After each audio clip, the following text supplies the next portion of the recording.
George Foreman died this week at the age of 76. Some of the younger viewers probably don't know who he is, but he was really big when I was a kid, a heavyweight boxing champ. Big George, as he was known, was born in Houston, Texas, or grew up in Houston, Texas. A real rough neighborhood. He had a real tough upbringing, involved with crime. He took up boxing when he was around 16.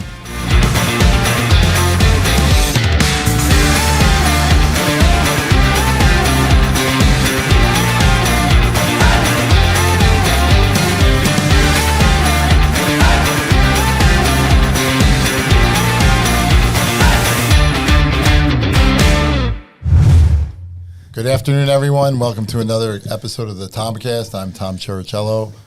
With me today are Big Joe. Hey, Joe, how are you? Hello, Tom. How are you doing? And a special guest today who's been on the program before is noted Minnesota personal injury attorney Michael Fay. Mike, hello, welcome Tom. back. Thanks for having me again. I don't know if we can call you a quote-unquote snowbird. Like, is there an amount of time that you have to stay in Florida in the winter? He's too Hopefully well 6 months and a day so I don't have to pay taxes, state income taxes. That's the goal eventually. Well, you keep adding a month, add a month.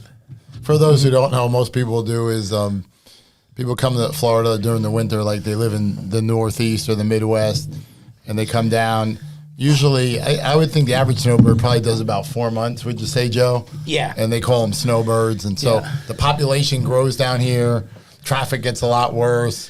You have to wait online. You have to get reservations at restaurants, and everywhere is crowded. Even my parents had no intention of becoming Florida citizens, and now they are completely because they're already in assisted living. And all the retired people are taking left turns out of nowhere, so it's good for your business. I do notice I get more accident claims in the winter because there's more traffic and the people aren't used to driving here. Yeah. They're used to driving where they live most of the year. So I don't wish for accidents, but I'll take it. For sure. All right. Well, let's get right into it. We're only going to touch on a few things today. First of all, George Foreman died this week at the age of 76. Some of the younger viewers probably don't know who he is, but he was really big when I was a kid, a heavyweight boxing champ. Big George, as he was known, was born in Houston, Texas, or grew up in Houston, Texas. A real rough neighborhood. He had a real tough upbringing, involved with crime. He took up boxing when he was around 16 and just had a natural aptitude for it and won the gold medal for heavyweight boxing at the 1968 Olympics in Mexico City. Famous photo, Big George waving a miniature American flag and running around the ring in Mexico City. Knocked out both were undefeated. Joe Frazier, who's a legendary boxer, Joe Frazier was the champ, and George was the challenger. They were both undefeated in January 1973, and Big George just destroyed Frazier and became the heavyweight boxing champ. Frazier's done. He lost the title to Muhammad Ali in 1974 in a famous fight in Zaire, Africa, which was known as the Rumble in the Jungle. Muhammad Ali's famed rope-a-dope defense, where he leaned against the ropes and let George just pound him, and he wore George out because Big George wasn't ever used to fighting long fights. He would knock his opponent out in a couple rounds. And it was hot there, and he lost to Ali. His second loss was to Jimmy Young in 1977 in Jamaica, and George retired after the fight with only 2 losses at the prime of his career and became a minister. He was a born-again Christian, became a church minister, and he did that for 10 years. And what happened was he ran out of money. So what else could he do besides preach the gospel was fight? So George made a comeback in 1987, and miraculously in 1994, he regained the heavyweight championship of the world. He knocked out Michael Moorer at the age of 45, which to this day is still the oldest heavyweight champ ever in boxing history. 45 years old, he became champ again. I just looked it up. He had 81 fights. He won 76 of them, 76-5. But the amazing stat is 68 of the 76 were knockouts. Yeah. So, like, you got in the ring, you're done with this guy. He hits you, you're It's out. amazing. You got to give Ali credit because he knew he couldn't beat him in a brawl. So he was willing to get tagged and dance around to wear him out to lose all his wind, basically lose his wind. And It's funny how the popularity of sports has changed since I was a kid. Mike's a little younger than Joe and I, but when I was a kid, the three biggest sports in the world were baseball one, probably boxing second, and horse racing third. Now, horse racing is dying. Boxing, well, UFC is still popular, but heavyweight boxing is basically, nowhere near as popular. And now the NFL wins by a long shot. Baseball, now it's NFL by a long shot, and basketball and hockey have really increased. And baseball is and MMA. MMA wasn't even around then. And golf. yeah, Golf was, it was popular then, but nowhere near what it is today. I mean, I remember if you look at say the 1970 Masters, what the winner's share purse was, it was probably like $5,000. yeah. Maybe 10. Yeah, those guys made diddly. I mean, Now you get your tour card, you're dead last, and it's guaranteed $1 million a year. yeah. Guaranteed. A lot of athletes, and even the major sports in the 1960s, had a second job. Like imagine a NFL player working the off season selling cars. That happened back then. Yeah. Yeah. We're 2 weeks away from the Masters, by the way. Players Championship. The guy that came in sixth, I think, eclipsed $1 million. Yeah, it's insane. Sixth place. I had three guys tied for sixth. My- Maybe like $1 million too. My wife and I went up to the Valspar on Sunday. You did go there. Just outside of Tampa. I recommend it to everyone. Tickets were really cheap. It was $75 each to get in, Yeah. and there was hardly anyone there. And we got right up next to everyone. The viewing's great. Yeah, 'cause they have Rocky the had parking tickets is right too. there. I highly recommend Yeah, it. I've gone with Rocky in the military. We got in the military tent there, free Chick-fil-A and beer the whole day. And if you get there early enough, you get hats too. I never wear the hats, but By the way, today's shout out is to Gatorade Zero. Fanta. Fanta. What do you got in there, Water. Mike? Fanta 270. Just water. Zephyr Hills. Fanta 277. It's Zephyr Hills, right? Isn't that the way you pronounce it? That's right. So I mentioned, baseball is nowhere near as popular as when I was a kid. Today is the official opening day of the Major League Baseball season. I think the first game is 3 o'clock Eastern time, so it's already being played as Milwaukee Brewers are in New York against the Yankees. I still love baseball, but I've said it before. I think the season's too long. I mean, it's not a bad day in New York today. It's in the 50s, but in some of these cities, these games get snowed out at the start of the year. I mean, you want to play baseball when it's 30 degrees. I mean, they planned in November. When I was a kid, it's all I wanted to do was watch baseball, play baseball. Yeah. I slept, ate, breathed, lived baseball. Baseball, yeah. Now I can't watch a single game. Yeah, I know. And I don't understand it. I know they've sped the game up, but the constant change of the lefty against the lefty and the righty against the righty, and I lost interest. Yeah, And yeah. I know they're doing a lot. My son goes a lot up in Minnesota. He goes to the Twins games. Yeah. And he says that they've made the game a lot better with the pitch count. So I will go to a game this year and check it out to see if I like it better. Well, I intend to go this year because where we are here in Sarasota, Florida, the nearest stadium is in Tampa, which was a dome until the roof got blown off in one of the hurricanes. So now they're playing in the Yankees spring training stadium in Tampa this year, the Tampa Bay Rays. Raymond James. No, they're playing in the George Steinbrenner Field. It only seats 10 or George 11,000. Steinbrenner, okay, all right. So they're going to have a major league team playing now. But do they ever get that anyway? Yeah, they don't anyway. Yeah, They so are. it But, might be a better experience, to be honest with you. Well, the thing is, baseball I still love on a nice day. To go outside, watching the game, beautiful weather. I got my beer, my hot dog, and I'm good to go. We had a good time in the game. We won it. We go up with the intent of trying to get a baseball. Never got one. I used to Northeastern. I used to get it. I was a security guard there.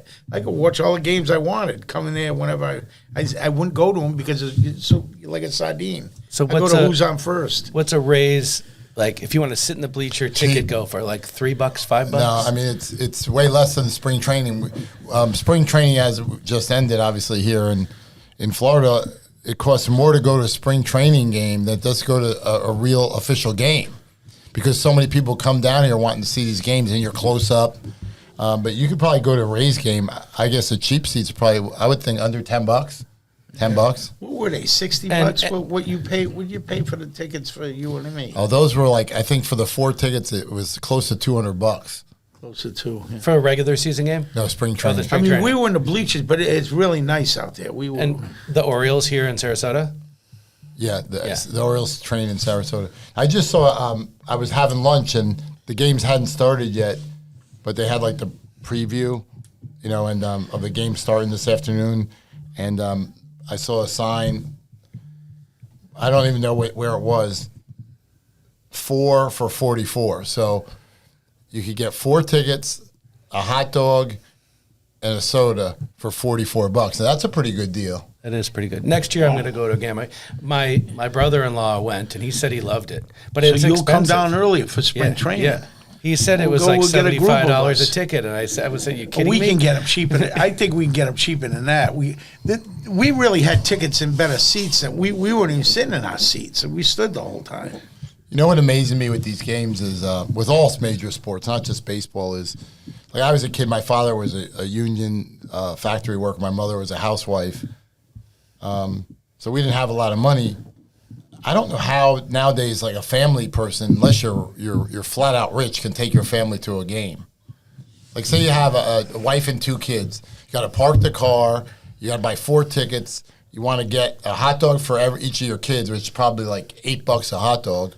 A drink for each kid. I mean, they want a souvenir, maybe like It's more than $8. I mean, you're probably spending a week's pay to take your family to a game. Sausage sub up there in Boston, it's like $25. An NFL game for like a StubHub ticket right before, you're talking $200, $250 a seat, easy. Yeah. For a second, third deck. Yeah. So And it's the park at unfortunate that Hojo's near Fenway Park, that's another $100 to get in the game, just to get a parking spot. Really, it's unfortunate that the average person is like, excluded from these events. When I was a kid, we used to go to the Red Sox games outside of Boston, and I would ask my dad for $20, and we'd get a bleacher seat for $3. Yeah. We would stop at the Sausage. liquor store at like age 16, where they in Jamaica Plain, where they'd serve anyone. Yeah, drink we get them. a fifth of rum, Yeah. and then we get one big Coke, and we would just for $20, and we take the tea in for $2. So $20, we were all set for the game. Even taking it beyond sports. That's right. The MBTA. I used to go to concerts. I don't really go much anymore, but when I was a kid, I did it a lot. Orange line Like to the high school, green. college, I went to rock concerts, and I remember there was a racetrack in Philadelphia, a horse racing track called Liberty Bell Park. They tore it down and put a mall up. I saw the Police, who are Rock and Roll Hall of Fame classic group. The opening acts were Joan Jett, who's also in the Rock and Roll Hall of Fame, and Oingo Boingo, who had a few hits in the 80s. I remember them. So just how much for the Police, Joan Jett, and Oingo Boingo? What year? I think it was 82, 83, $12, 15. $15. I mean, nowadays, that will get you a drink. Doesn't get Eddie you. Money and Carlos Santana, when Gary and I were in University of Tampa, was $10 at Curtis Dixon Hall, across from McKay Hall, right across from the where they went crewing, right in the canal there. Well, we should all go to a spring training Orioles game because it looks like a really nice it's too late stadium. now. Now we have to go to a next real year. game. Next year. Looks like a really nice stadium and kind of a fun Oh, setup. it's a nice ballpark. Everyone, we're in Southwest Florida. Every stadium, like the Pirates train in Bradenton, beautiful park we went to. The Orioles are in Sarasota. The Braves have a beautiful park. It's in Northport, down half hour south. Brand new park. Fort Myers is the Red Sox and the Twins. They have 2 separate parks. They're not sharing one park. So they're all beautiful ballparks. Do they just like play each other every day so they don't have to travel anywhere pretty much? They travel some, or they also do. Now, if you go further north, Tampa's the Yankees. The Phillies are in Clearwater. The Toronto Blue Jays are in Dunedin. The Tigers are in Lakeland. These are all relatively Dunedin's close. up near Toppets, where you guys went to see the Valspar. Dunedin's like the Gotcha. next time, yeah. Yeah, maybe we'll before you guys leave, maybe we can try to catch a real game in Tampa. I don't know. Like, I know at their old park, the Rays never sold out, but now they only have 11,000 seats. We'll see how that goes. I'll give it a go. For But sure. one thing they did right today is they started the games a little bit later, so at least the weather will be warm. I think the first game today started at 3 o'clock. Usually they'd be like maybe 1 o'clock, so maybe it'd be a little warmer. All right, well, the big topic today, as it was last week, is the NCAA basketball tournament is continuing on. We're now at what they call the Sweet 16. There's 16 teams left. So let's Why don't you give me your? I mean, by the time this airs, the games will be over. So let's talk about the Final Four instead. Yeah, well, we're going to go all the way through. We're going to pick every game. Oh wow! All right. So we got 16 teams left. So there's 8 games. Joe, do you have a bracket for Mike? Yeah, I got one on my phone. I got one on my phone. Yeah, Mike. Yeah, I got it on the phone. I can see this upside down because I know. Well, let's who I take a got. quick recap of games. All right. I had picked UC San Diego to upset Michigan in the first round, and they did put up a good fight. They lost 68-65. That was my big upset pick. They didn't get it done, but it was close. I did pick McNeese State in the first round to upset. I'm trying to remember now. Clemson. They beat Clemson. Yeah, that was a pretty big upset for me. That might have been the biggest upset of the tournament. There were only 2 12 seeds to win: Colorado State and McNeese State, and they were the 2 lowest seeds, or I guess highest seed. A better way to put it. Yeah, yeah, no yeah. one, No, I know. No one higher than a 12 won in the first round. Yeah, yeah. But I don't believe in Michigan. I I don't think don't they got a very good seed. I think they should have been a better seed than they were. But I just don't. I don't see them winning again. I love Big Ten basketball. I respect a lot of those teams. You know, Michigan State, Wisconsin, Ohio State didn't make the tournament this year. It's a real deep conference, but I think a lot of these matchups do not favor Big Ten teams. I expect Auburn to destroy Michigan, actually. Do you guys tend to agree? I would completely agree with that. I don't love. I looked at the metrics on Auburn over the last month, and for the first 3 months of the year, they were in the top 10 in both offensive and defensive efficiency, and they were 50th in the month of March. So I expect them to bow out. I don't have them in my final. I did 2 brackets, one at my work and one at with my family. Oh, you don't have Auburn going to the Final Four? No, I have Duke and Florida in the final on both, and I just didn't know who was going to win. So I have Florida winning in one of them and Duke winning in the other. Yeah, I can see Cooper Flagg at Duke pulling who was the kid at Syracuse that helped them win? Carmelo Anthony. Single-handedly as a freshman. Winning the little white guy. He's an African-American guy. Oh, wait. Carmelo Anthony played in the NBA. Who's the little guy for Florida, the little point guard or whatever? The hell's that guy? You're talking about? I'm talking about from way back long ago. I just think that for a freshman to carry a team doesn't happen very often. I mean, I guess the Fab Five in Michigan did, but they had 5 of them. And but it's been a long time. And Cooper Flagg, he's that good. He's that athletic. And John Shire, he played at Duke. I think he was a captain in like 2009. And then Krzyzewski hired him to be an assistant coach right away, and he's been with the system for 15 years or 14 years. So it was seamless when Coach K retired. Yeah, they haven't lost a beat. No, a lot of times when teams lose a coach that's really big, their program goes to crap. Matter of fact, they've even gotten a little better. They kind of went in a lull at his closing years. I thought. Yeah, so I think they're looking as good as I've ever seen them look. You're right. Those 2, I agree with you. Those 2 are the top teams. Duke looks Florida like an NBA Duke team almost. I mean, it's not just Cooper Flagg. I mean, they're so deep, and they're just destroying people. I think they're favored by like 9.5 points tonight. Yeah, they are.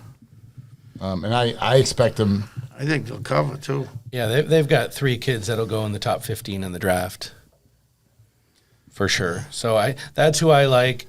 I like Michigan State. I think Tom Izzo has been doing this forever. And you can never count him out. I like Ole Miss.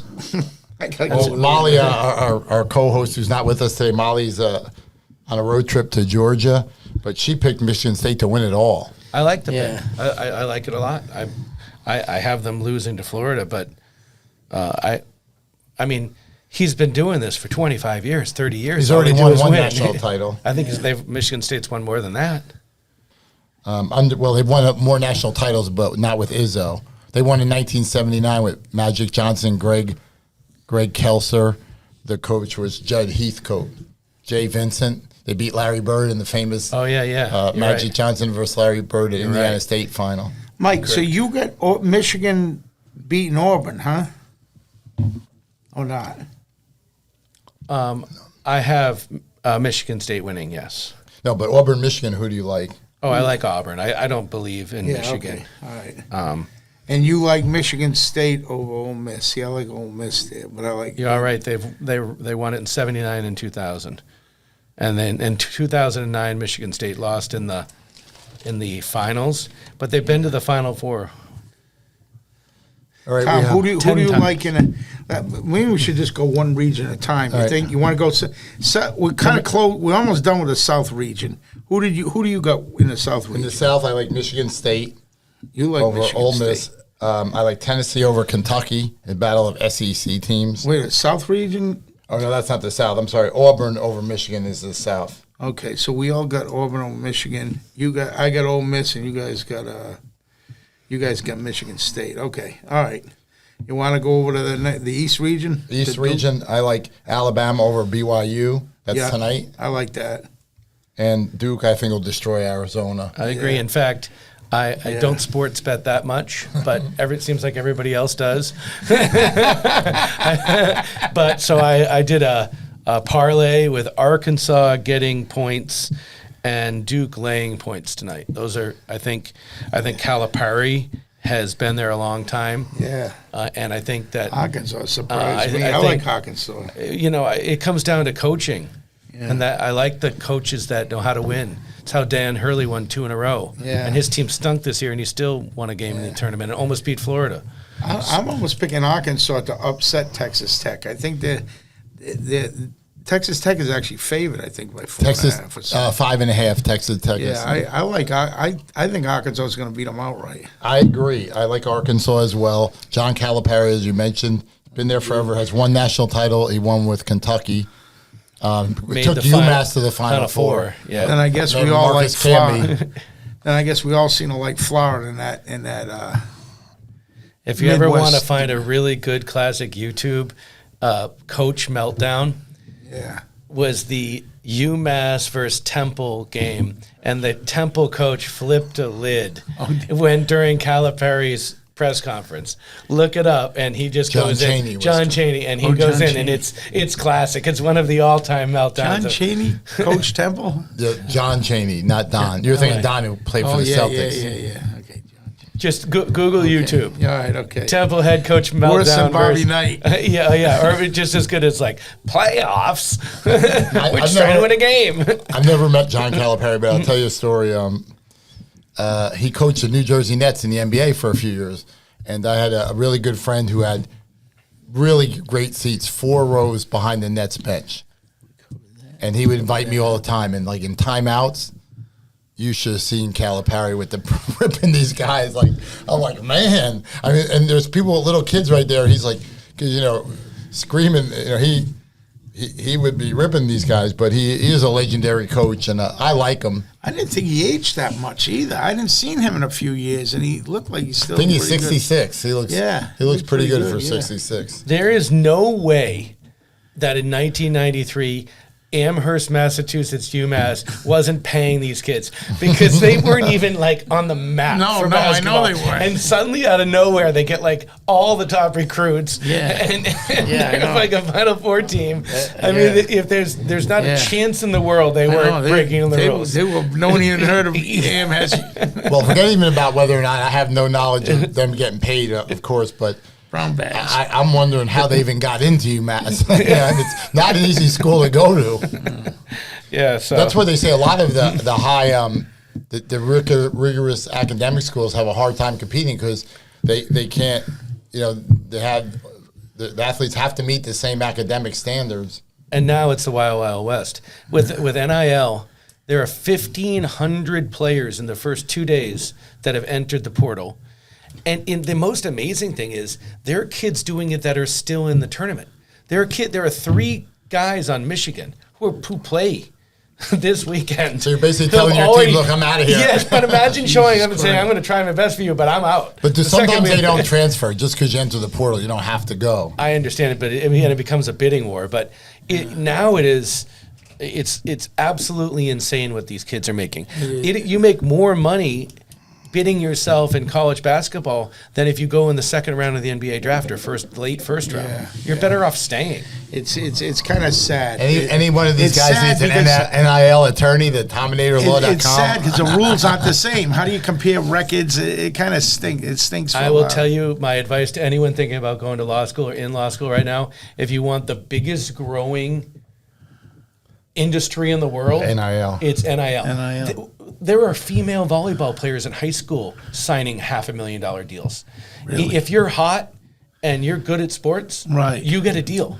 And then that, let alone the really good skaters and baseball players and if that's your niche as an attorney, you're going to make you're going to make bank. I mean, and then you're going all over the country. I have no problem with it. I mean, the schools, everybody else is making money. Like I have no problem at all with an 18-year-old kid making $1 million for an NIL deal at all. Yeah. With Instagram and TikTok and Facebook and social media as big as it is, people they'll watch for hours. Yeah, and that Olivia Doon from LSU. Olivia Dunn. She's the highest paid NIL in the world. The one girl from USC got hurt, tore ACL. That went. What's her name? Juju. I don't know. Her first name's Juju. I can't remember her last name.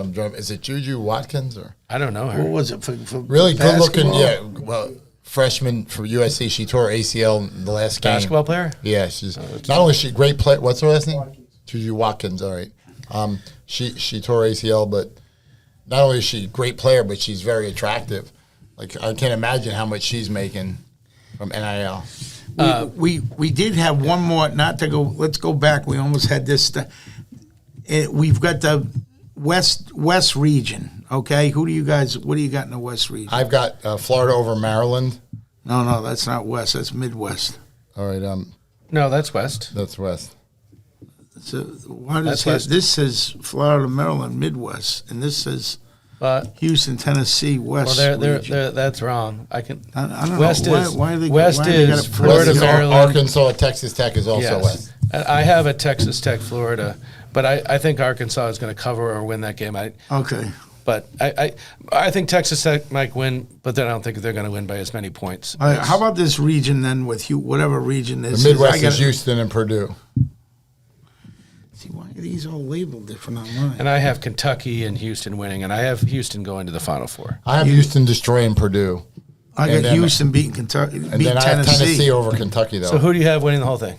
Florida, Tennessee. Joe? Florida. Against? Duke. That's who I have. My big upset is going to be Tennessee beating Duke in the Final Four. All right. Ooh, okay. Well, and there you have it. So who's Stephen A. got? Stephen A. Smith. Professional gambling right there. This is just for fun. There's no money changing hands. I mentioned last week they said that the tournament is going to result in $20 billion in lost productivity to the American economy. People either calling out of work so they could watch these games or going to work and having watching the games on their phone or making bets on their phone. But it's really exciting. Like even if you're not a basketball fan, these games are exciting. Would you like to guess what Duke is paying Cooper Flagg? And this is just for him to play there. This doesn't include his, he's going to have a sneaker deal and that's just not even including just for him to play 1 year at Duke. What's he? I'll say $2 million. $5 million? 4.8. Is he really? Wow. Oh, jeez. I thought it was way over, and I'm right there. Oh, my God, 4.8. My sons go to Creighton University, which is a small school in good Omaha. Baseball school. Nebraska, yeah. Yeah, good basketball school. The Blue Jays. The Blue Jays. They were a good baseball school. Good baseball school and good basketball school. Yeah. And they announced that they have 3 positions open on their team for the portal, and they have $7.1 million in NIL that they're going to spend. So for three spots. Kids, yes. Yeah, one is already taken. So an average of $3 million, $2.4 million each. Oh. So these kids are raking it in, and I now read that they are trying to pass a rule that's going to limit the amount that each school can spend. But if they do that, they're just going to get sued again because a salary cap. Yes, but they're unlike the NFL or baseball where they have a salary cap, it's a bargain for a union, correct, and they agree to it. the students aren't going to agree to this. Imagine an actor, say you're Jennifer Aniston, and you do a movie, and they say, no, we have a deal that the most that we can pay you is $6 million a movie. She's like, but I can get $20 million a movie. Yeah. So, I mean, but it's gone nuts. Yeah. And some schools, it's really sad. I read that 3 or 4 schools are moving to Division III in basketball because they can't afford to be in Division I anymore because they have to pay the people.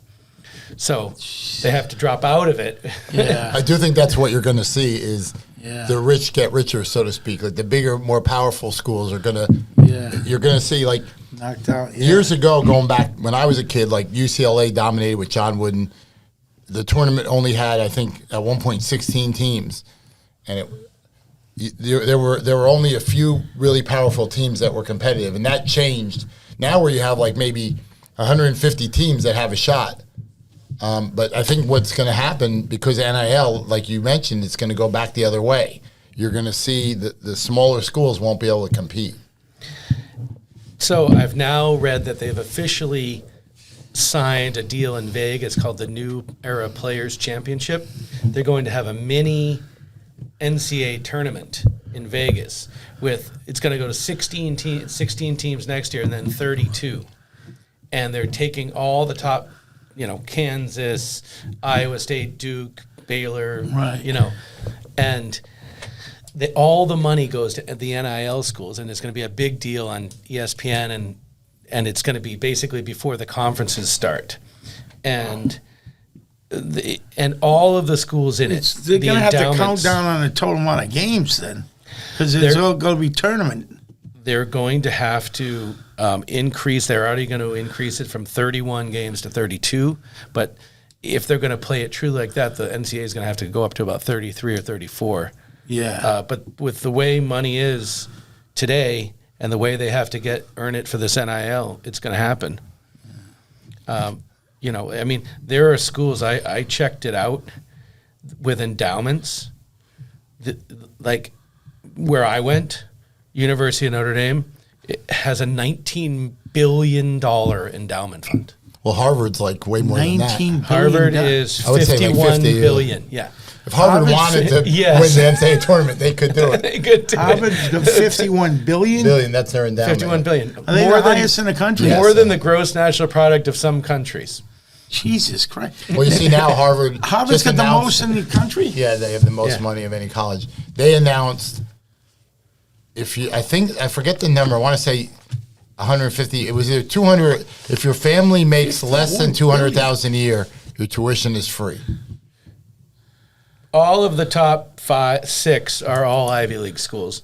Harvard, Yale, Stanford isn't. Penn? Princeton, Penn? Penn, yes. Columbia. Brown is not on there. Brown's smaller. Yeah. And then Duke and Notre Dame and the University of Texas, because all the billionaires down there. Yeah, Texas. Oh, yeah. The oil huge guys. campus, yeah. So as I think what's going to happen in college basketball is that we're not going to have 300 teams in Division I anymore. I think we're going to have like 128 teams, and it's just going to be one big or tournament. 2 big conferences. Basically 2 big conferences. Yeah. Maybe an East and a West, or a Big Ten, or maybe 4. Yeah. Yes, I don't know about 2. And then they're going to have to simplify it a little bit because they're expanding. They'll eventually the tournament, it's at 60. It was 64 forever. Yeah. And then now it's 68. It'll be 72 and 76. We'll go up to 128 like it is in tennis. Yes. Crap, yes. It'll go to 128. Yeah. And maybe if there's 128, then everybody makes it. Yeah. And they seed him accordingly. I'm a little disappointed. 28 is 2 to the 7, so you can win 7 rounds. I'm going to see the Tampa Bay Lightning tonight, so I won't be able to. I'll probably be able to watch the late games on the way back when I get back. But they don't start till 7. I think the last one's probably 9:45 is the last tip. 10:09. 10:09 tonight. In fact, so this game's will be going till like what? After midnight. Well after midnight. If one of the games goes into overtime, because they play on the same court. Oh yeah. You're talking about 1, 2 in the morning, no problem. Yeah. It has not been an overtime game. That's going to change this weekend. That's going to change. That should be a prop bet. I would bet that if they have that on each one, I would put $20 on every game, whatever the odds are. That's whatever they're going to give you. That one game goes overtime. Yes. Yep. But They I'm thinking it really, might be Arkansas. they really punish people. I'm a Central Time Zone, and I love Yeah. the time of the games. Yeah. But the Eastern Time Zone, I mean, I'm a night owl, but I don't know that I'm staying up till 1 o'clock in the morning to watch an Arkansas basketball game. I lived in Las Vegas for 2 years, and that was, Pacific time. So the NFL would start at 10 in the morning on Sunday. And it was good because, you weren't watching games but the hard part was getting up off a Saturday night. You'd miss kickoff sometimes. Pouring a mimosa at like 8 in the morning, get ready for the game. But the games would all be over by 4:30 in the afternoon.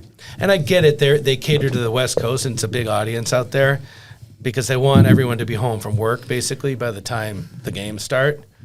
So I understand the reasoning behind it, but 10:09 to start the game, and that's if it starts on time, is pushing it. Yeah. They could move them all up to 6. It's not that big a deal. Well, it's not fair to the West Coast, like Michael said. I mean, what are these people supposed to take off from work to watch a game? Yeah. But if they start at 6 o'clock Western, it's 9 o'clock here. Yeah. So I think obviously that's why they do it, but Yeah. they I'm need to fired do up something. about these games. There's some really good games. I'm really looking forward to watching this weekend. I think there's more talent in college this year than it has been in the last few years. I think it's kind of, I don't know, drizzle. The previous 2 years, I don't recall getting as much. I've got more into these games this year than I did last year. I'm excited to watch the University of Alabama's playing BYU. Alabama is like a run and gun. They don't really play defense, and they score a lot. So I think you might see that game going to them score over 100 against Brigham Young. That game could be like 100 to 90 or something. All right, well, I think we about covered the NCAA tournament, so we all made our picks. We'll see what happens. And like I said, Tominator is on the Michigan State Spartans, number 2 seed. We'll see how our hometown Florida Gators do, if they can, they've If actually. she pulls this out with that guess, I'll be impressed.